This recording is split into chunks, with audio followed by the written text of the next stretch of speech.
ちは、うりうりばあちゃんです。今日長いからパソコンに入れたんで、これ見ながら喋ります。皆様のリクエストで、夫との馴れ初めとか結婚出産とか、その辺のことを話してほしいっていうのがいくつかあったので、今回はそれをお話ししようと思います。でね、まだここに住んでからの話のリクエストもあるんだけど、それ撮ったんだけどまた撮り直そうと思って、それはちょっと待ってください。馴れ初めね、私と夫は映画の撮影所で知り合いました。当時夫は助監督をしていました。私はね、映画が好きだったっていうわけじゃないのに、映画が好きだったんじゃなくて着物が好きだったのね。そして着物の勉強したいと思ってたわけで、そういうの模索してたら、まあいろいろあったんだけど、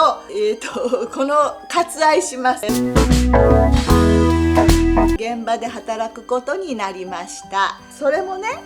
全然知らないやつだし、面白いかなとも思ったし、で衣装の仕事だからあわよくば着物のお勉強もできるかなとも思ったし、もう古い話だから40年とかじゃなく前の話だから、もうだいぶね記憶が薄れてるとこはあるんですが、詳しいだからお話はできないから、いい加減に聞いてって言うとおかしいけど、そんな感じです。その撮影所でまず監督がいて助監督がいるわけです。助監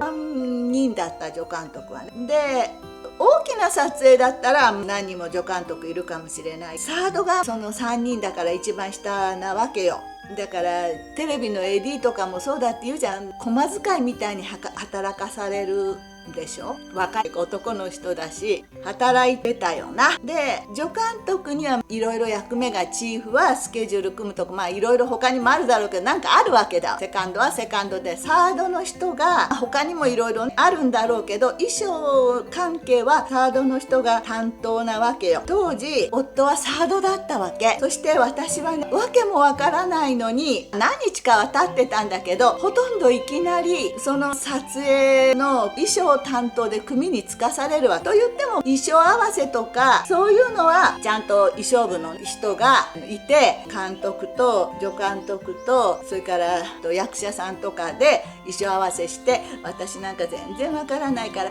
こんなちょこんとなって聞いてるっちゅうが隅の方にただいるだけよ。そしたらそこの人たちがこう台本読んで、これにはこれがいいんじゃないとか言っていろいろ出してくるわけ。そしてそれが例えば吉田監督ってだったら、吉田組っていうのでこうラックみたいなのに、役者さんが田畑さんなら田畑さんとして田畑さんのやつって言って決まったのをこうかけとくわけ。このシーンではこれ着るってよく台本に書いとかないと忘れるよ。で私なんかね、一等最初だし、どう考えてもちょっとパッパラパンみたいだから、助監督が目光らせて間違えないようにしなきゃいけないと思ってたと思うよ。それで私は初めてでね、映画のことも何もわからんで入ったわけじゃん。それで一本組につかされて、それでその時に夫が助監督だったの、サードのね。そして夫はいろいろ映画のこととか撮影現場のこととか衣装のこととかいろいろ教えてくれたと思うよ。私たちはね、その頃価値観が割とあったんだと思うの。だから撮影終わってからもお酒飲みに行ったりとかいろいろしてもお話ししても楽しかったよ。私が会ったことないようなタイプの人だ。映画の中の、だから余計楽しかったかもしれない。でお話も面白かったし、そういう話は置いといてだ。そして撮影現場の仕事も楽しかったよ。毎日楽しかった本当に非日常って感じだし、全然体験したことない世界でしょ。他の助監督の人が撮影は火事と雨降らせるのが面白いって言ってたのよ。雨のシーンは何回か体験した。わあすごい、こんな大きな、いいかそんな話はねとにかくで火事はね、私は体験したことないんだけど、火事と雨が楽しいっていうか面白いっていうかね、確かにいろんなことをね見てそ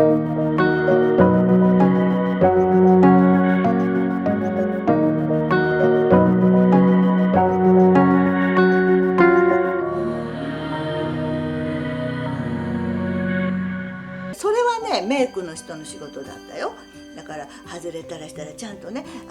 ガムテープもまあそういうのもあったけど、とにかく刺激がありすぎる毎日でした。撮影現場の仕事は楽しかったよ。非日常がね毎日続く感じよ。刺激がありすぎる毎日みたいな。その頃は20代だからちっとは今よりはよ、今ババアだったら誰も何も言わないでしょ。私は気づいてなかったし、そんなことはないような気はするけど、ちやほやまではいかないけど今よりはそうでもないかな。とにかく若い女の子の方がちっとは扱いがいいでしょ、ババアよりは。そのぐらいはあったと思う。わからんよ、私生意気だから誰も何も存在だったかもしれない。まあいいわね。でもね楽しかったんだけど、若いからまあねそれに少しはいいんだけど、でも大勢の人と交われない性格だから働いてる時はそうも思わんけど、多分やっぱりどっかにあったんだと思うよ。でずっとやってるうちにだんだんね人と合わせるのもまあちょっと面倒くさくなる時もあったし、でも普通の世間一般のとこで働くよりはそこの撮影所の方が働きやすかったっていうか楽だ。もうどういう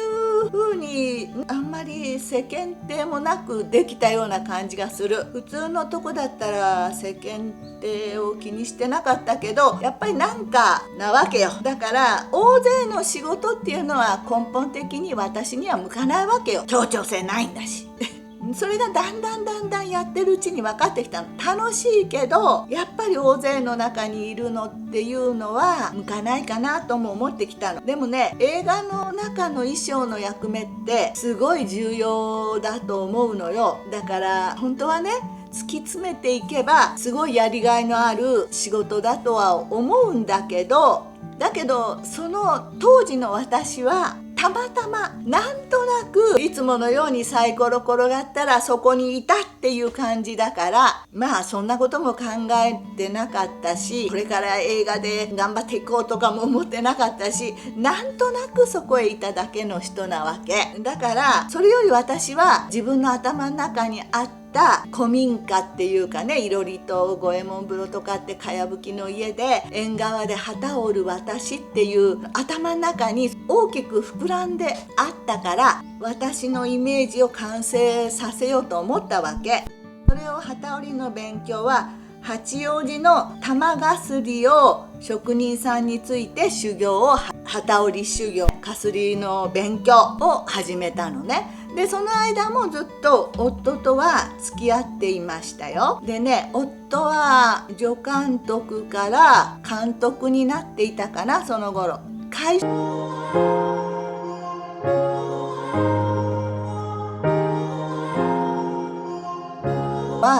社が助監督を雇用してその人たちを撮影所で勉強させて監督にしていくっていうシステムがねまだ残っていたのよ。だから映画全盛期とかその前っていうか映画が入ってきてからじゃない、ずっと大きい映画会社はそういうシステムで、多分私もそんなには詳しくないんだけどやってたんだと思うの。会社が助監督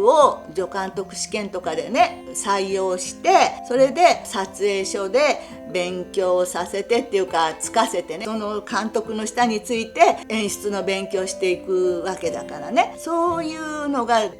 広く一般的に昔はあったんだと思うんだけど、夫の頃はねもうそこだけだったのかちょっと私もよく知らんけど、まあもう夫ぐらいになると最後のそういう会社が助監督を雇って監督にしていくっていう撮影所の方式は多分最後の頃だったんだろうと思うよ。だから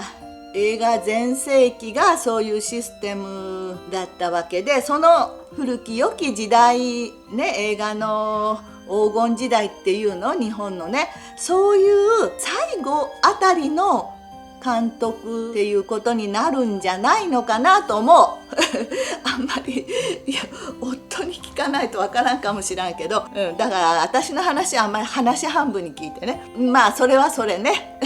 で夫はもう私が機織りを勉強してる頃は監督になって若いよねまだ、30になってたか20代だったか忘れたけど、そのぐらいだった。何本も取ってたと思うよ。で私はかすりの勉強してたわけ、着物の勉強ね、八王子で。そして折れるようになったの、自分で。なんとかやればきりないと思うけど、そこそこできるようになったから、あとはたまにはそこから通って八王子に勉強しにも行ってたんだけど、とにかく私はまあ曲がりなりに一人で自分で折れるようになったから、よし、もう憧れの私のイメージのね、古い家で旗を織る私を完結しようと思って古い家を探し始めたわけですよ。それでその話は集落の古民家に住むまでの話と、40年前の古民家の暮らしと、古民家で一人暮らしをしたっていうやつにあるので、3本あるので、もし興味のある方はご覧ください。で概要欄にもリンク貼るし、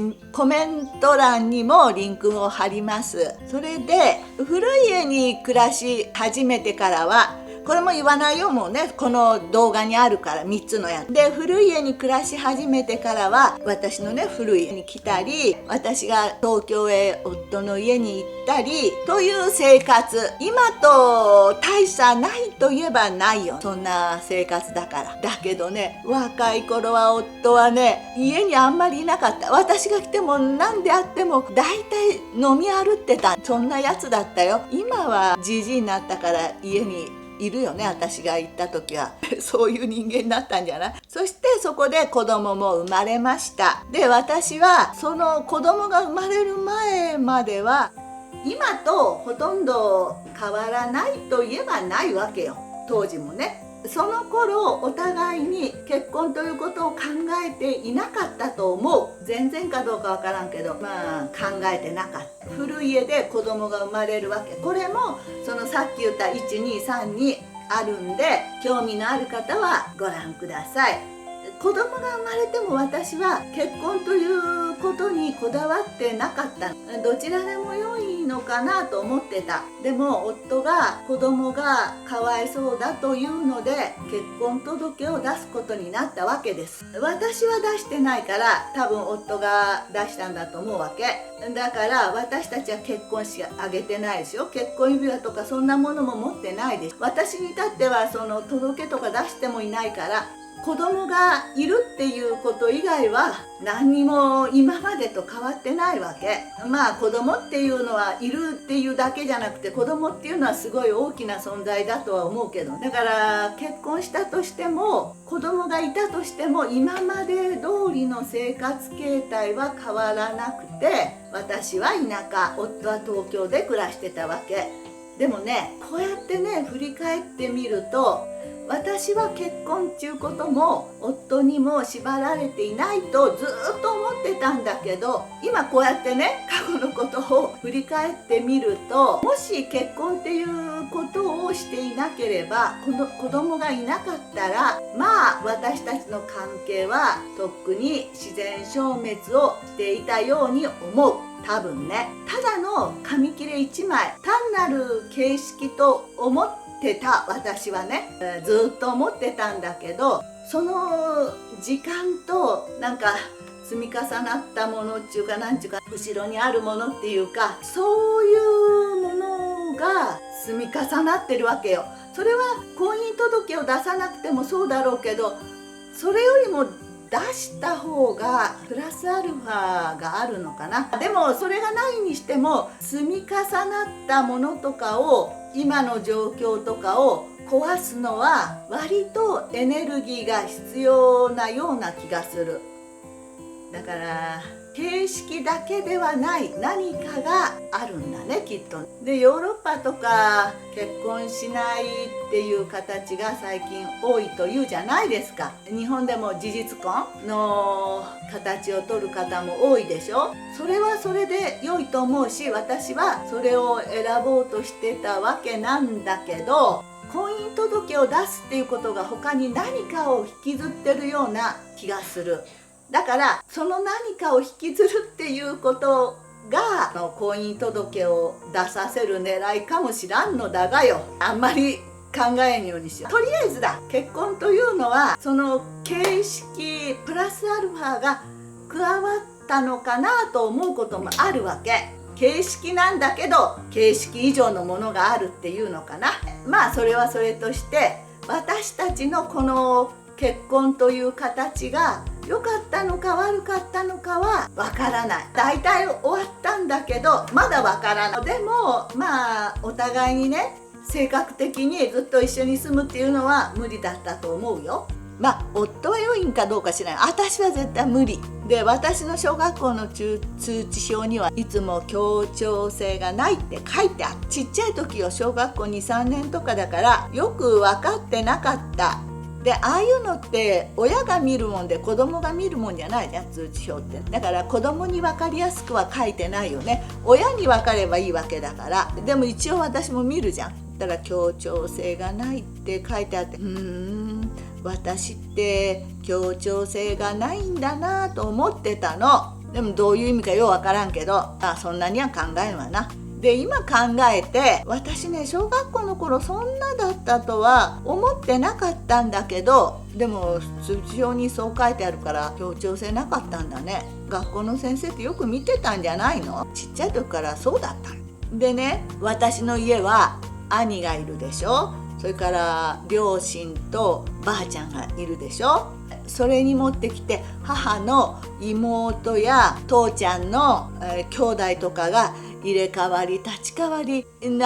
入ってくるっていうか、いるようなわちゃわちゃしたうちなわけよ。そして隣近所も毎日酒飲んで大声上げてるじいさんとか。この大声のね、ネタはね、自治ネタ。池田隼人って当時首相がいたんだけど、それが麦飯食えって言ったんだって。池田隼人のバカだれとか言って、貧乏人は麦飯食えじゃと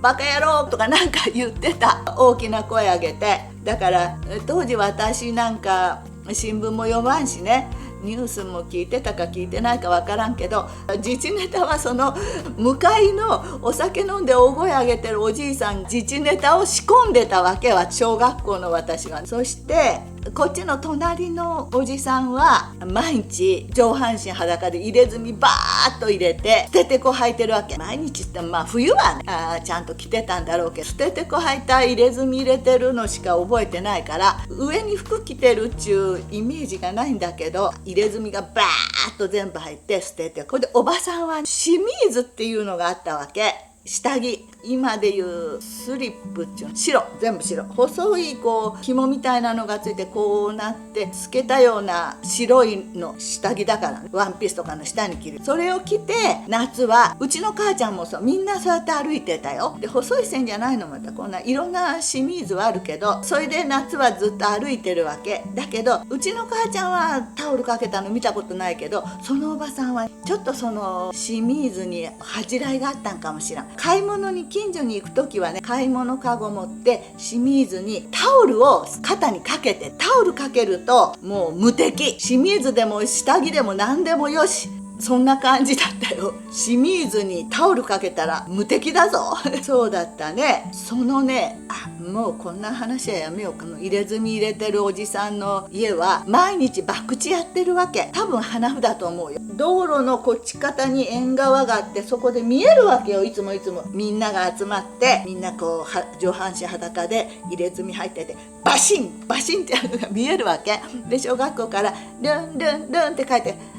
おじさんらまた博打しようって花札だと思うよ、多分ね。ルンルンルンって帰ってたら、こっち側からね、ガシャンってシャッター切る音がしたので、私はちっと思って振り向いたら、振り向いた時にガシャンって切ったような気がするから、私がね映ったと思うんだよ。で今じゃない、その時に思ったんだけど、博打っていうのは悪いっていうものっていうのは知ってるわけ。うちのお父ちゃんらもいいよ、またあそこの人ら博打しようで、じゃあこうじゃって、多分私が思うにはよ、知らんよ。その後警察のあれも何もなかったから知らんけど、そのバシンって取っちゃった時に振り向いて、私私警察の人がなんか証拠でもそのならその時行きゃいいじゃんな、現行犯逮捕でなんか知らんけど、とにかく写真をバシッとやった時に私振り向いて、その撮った人が警察の人じゃないかと私は思うわけ。知らんよ。でもし警察の人だったら私の顔しか映ってないと思うわけ。ほんじゃけんね、私博打しよる人と間違えられたらどうしようと思ってね、結構怖かった。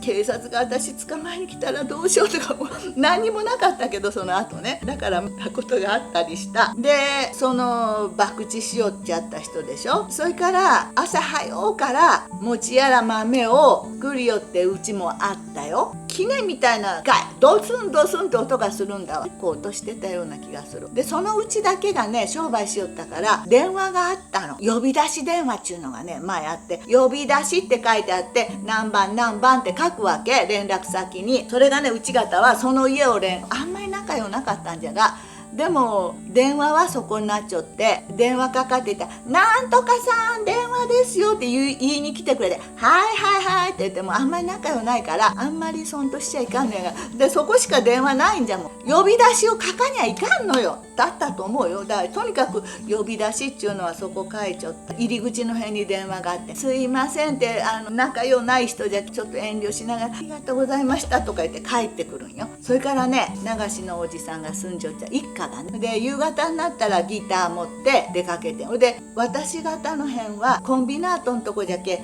いっぱいあるわけよ。飲むところとかそういうとこ行ってこうブルンブルンって弾くんじゃない。そのおじさんはここに大きな指輪しちょっちゃった。その流しのおじさんがおって、それからねどっか飲み屋で働きおるお母さんなんだけど、友達のお母さんなわけ。その人ねビールで髪を洗うと金髪になるんねらしいんじゃ。私ら知らんかった。うちのお母ちゃんあの人はねビールで髪洗うて金髪にしちょってんよって言おったけん金髪になるんよ。そしてその金髪になった髪を逆毛のキュッキュッキュッキュして、その頃ドライヤーがなかったんかなんか知らんけどもこうって盛り上げてかき氷みたいにするわけで、長いドレス着てこうかき氷みたいな頭して、で夕方になったらビンビンビンビンってお店に働きに行きょうちゃ。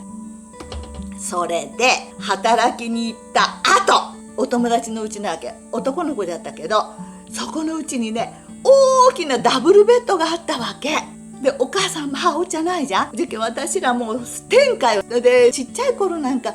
ダブルベッドじゃらベッドやらあるようなうちないから、あるんかもしらんけど私らの辺にはないから、そうしたらもうお母さんいたって言ったらパーって言って、そこでねそのダブルベッドでトランポリンみたいに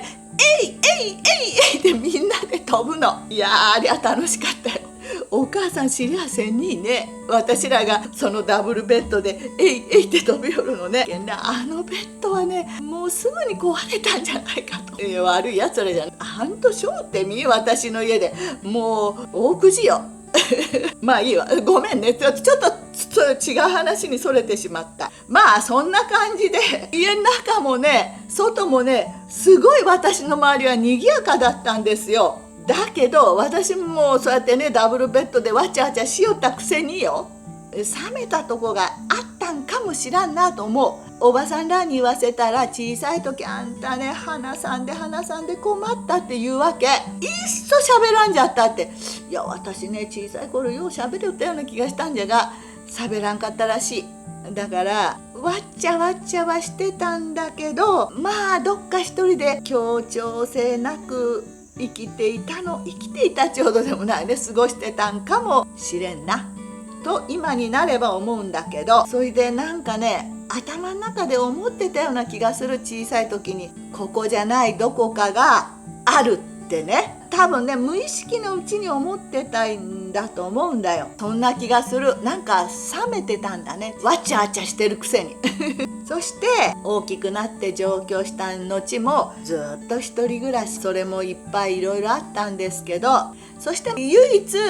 人と暮らしたのは息子ね、18年間それだけだね。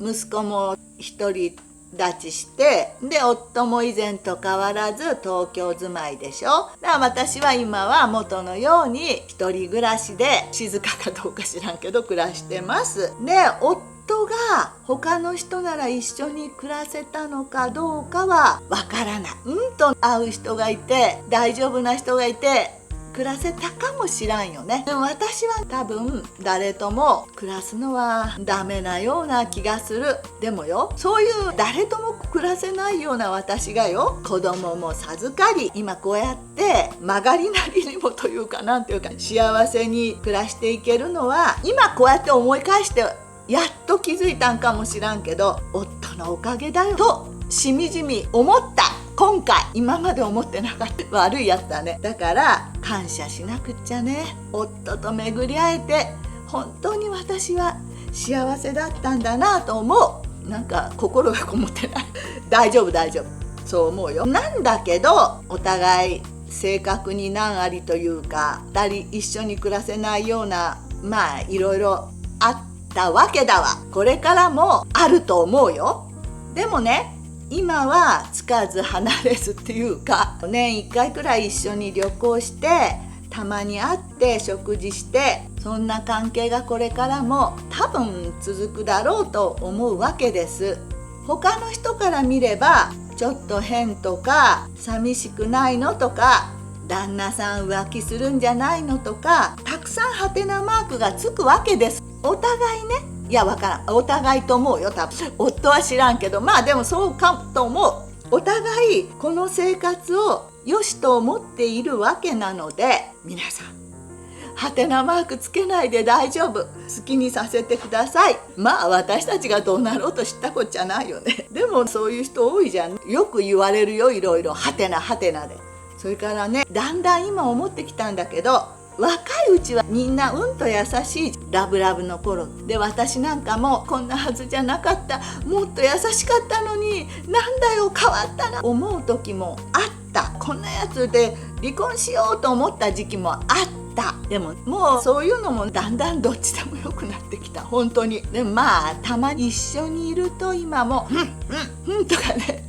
思う時もあるにはあるけど、でもそういうの含めてね、自分の気持ちの持ちよう一つじゃないかなって最近思うのよ。最近でもない、ここ何年かね、思うようになってきた。でよ、例えばよ、すっごい素敵でよ、優しくてよ、そんな人がいて、あらお元気ですかとか言ったとしてごらん。普通の人はそういう人にバカ野郎とかって当たれないでしょ。そうです、はい元気ですよとかってもうすごいニコニコして言うでしょ。嬉しいじゃん。そういう素敵でよ、優しい人がお元気とか言ってくれたら嬉しいと思うよ。そういうもんじゃない、世の中って。だからそういう優しい人にはこっちも優しく接するじゃないですか。それですっごい心の広い人なら別だけど、すごい荒っぽい人とかいるでしょ。嫌な人とか、そういう人にはこっちだって「こんにちは」とは接することはできないじゃん、普通の人ならね。だんだんそういうことを思い出したんだけど、相手の自分への態度って、だから私が「こんにちは」って言った人の「こんにちは」って返してくれた人の態度、それは多分鏡なのだと思うの、私の鏡だから「こんにちは」って言えば向こうも「こんにちは」って言う、こんにちはって言えば向こうも「こんにちは」って返してくるんじゃないのかなって思うわけ。自分の態度行いが返ってくるんだと思うのよ、鏡になって。だから私に辛く当たる人って、私生意気だから辛く当たられるんだ、そういうのはそれよね。生意気だから辛く当たられる。可愛く私わかんないのって言ってれば、あらどう大丈夫かいとかって言うでしょ。全部鏡なんだよ。だから私に辛く当たる人はきっとね、私がその人に辛く当たってるんだと思うの。私は気づいてないけど、とか心の中でこの人嫌、この人嫌だ、バカ野郎とかって心の中で思って「こんにちは」って言ってても思ってるんだと思う。それが相手に伝わって、相手が嫌な態度を取ってくるのかなと思うんだよ。そういうのがやっとこの年で分かってきたっていうか、思えてきた。もうみんな知ってたかもしらんけど、私には分かってなかったのよ。間抜けだよね。この年になるまで気づいてなかったという。だからね、私は私の鏡にいつもスマイル、笑顔でいようと思ってるわけ。ね、思うだけの時もよくあるよ。思ってるんだけどできない時ってあるでしょ。やらなきゃね。夫は変わったと私は一方的に思ってたのよ。だけどよくよく考えたら、もう若い頃は優しかったのに優しくない、もうなんだよとかって思ってた時期もあるんだけど、それって私が変わったのかなと思うの。そう思ってきた最近。それは最近っていうか1、2年の間に夫が変わったと一方的に思っていたんだけど、私が変わったのかもしれないよ。でね、私は思ったの。人を変えるっていうのは難しいでしょ。ああしなさいこうしなさいって言ってもなかなか変わるもんじゃないじゃん。だけど私自身は変えられるのよ。自分でスマイルって言えばスマイルもできるし、相手にスマイルって言ってもブッてされるかもしれないけど、はい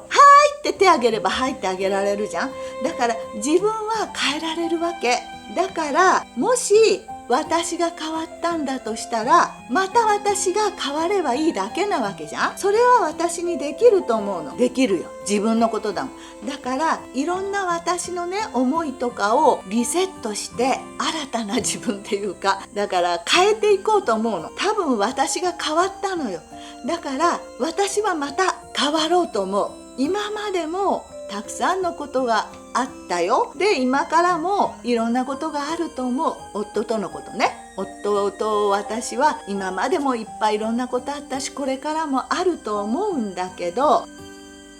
私は私の鏡にスマイル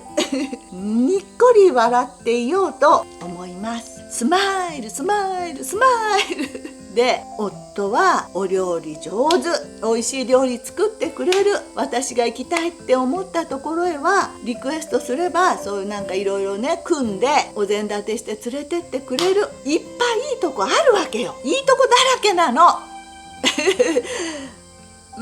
いいとこもいっぱいあるよ。いやいっぱいある。いいとこだらけ。そうに違いない。いやそうだだから皆さんもパートナーの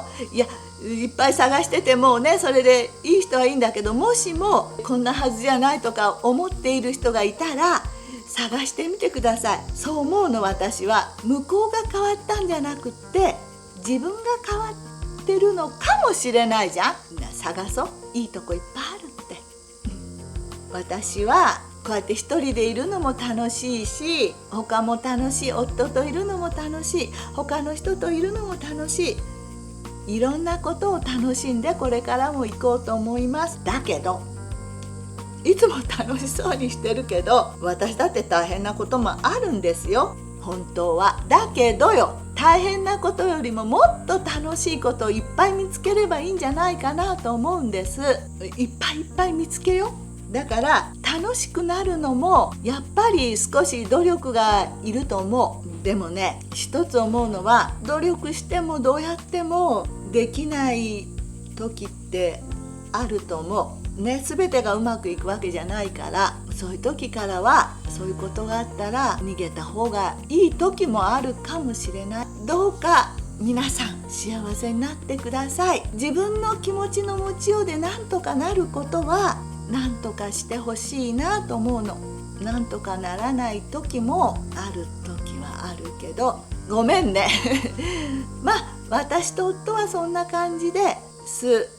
だから私はこれからもやっていきます。いっぱいいっぱい楽しいことを見つけようと思います。皆さんも楽しいことをいっぱい見つけてください。そういうわけでございます。リクエストくれた人はね、これから結婚したりする人なんだって。参考にしたいって言ったんだけど